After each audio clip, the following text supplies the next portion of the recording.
Est-ce que mon péché sexuel fait de moi un non-chrétien ou me fait-il perdre mon salut complètement? Eh bien, encore une fois, comme pour la plupart des questions posées, je dirais que c'est une question importante. Et encore une fois, ce que nous devons faire, c'est regarder les Écritures. Que disent les Écritures?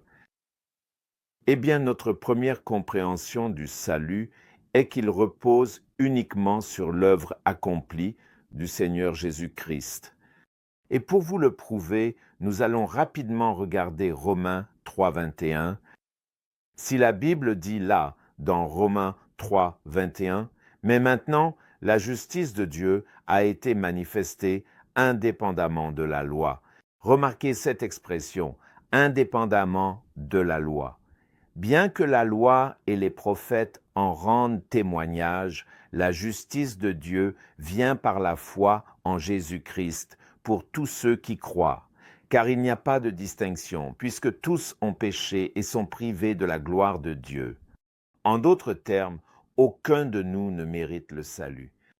Nous avons tous perdu le droit à une relation avec Dieu au ciel, parce que nous avons tous péché. Très bien. Alors, comment sommes-nous acceptés par Dieu? Le verset 24, Romains 3, 24, poursuit en disant « Et ils sont gratuitement justifiés par sa grâce, c'est-à-dire totalement immérités par le moyen de la rédemption qui est en Jésus-Christ. » L'idée ici, c'est que c'est Jésus qui a payé le prix de notre péché.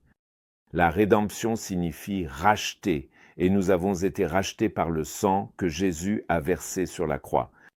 C'est sur cette base que nous sommes réconciliés avec Dieu. C'est par la grâce, vraiment, et par la grâce seule. Ainsi, les chrétiens sont donc sauvés uniquement grâce au mérite du propre Fils de Dieu. Cela n'a aucun rapport, d'aucune manière, avec des œuvres d'obéissance. Zéro. Cela n'a rien à voir avec ça.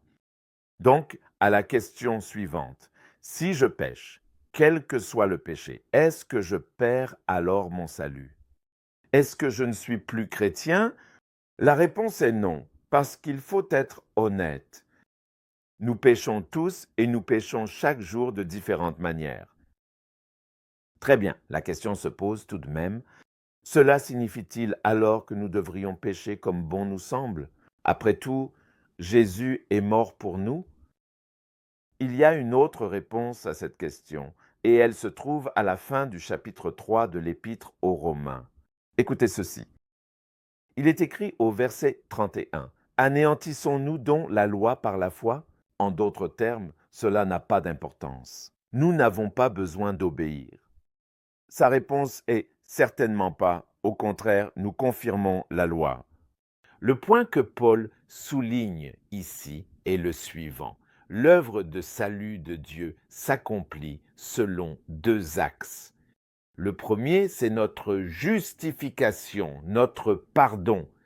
Il repose à 100% sur l'œuvre du Christ à la croix, sur sa mort. Le second, c'est l'œuvre régénératrice de l'Esprit. En d'autres termes, l'Esprit de Dieu nous transforme de l'intérieur vers l'extérieur et nous donne un amour pour Dieu, une obéissance envers Dieu, un engagement à devenir comme Jésus-Christ. Nous poursuivons la sainteté. Donc, si Jésus t'a sauvé, tu haïras tout péché, y compris le péché d'immoralité sexuelle. Tu ne voudras pas vivre dans ce péché, et cela devient la preuve qu'il t'a sauvé.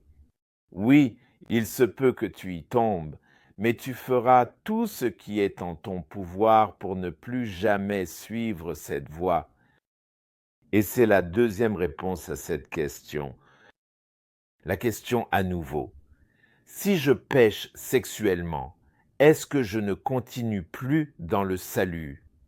La réponse que nous avons donnée est que le salut repose sur l'œuvre accomplie de Christ, donc tu restes sauvé. La seconde, c'est que tu ne voudras pas vivre cette vie de péché, parce que Jésus change aussi nos cœur.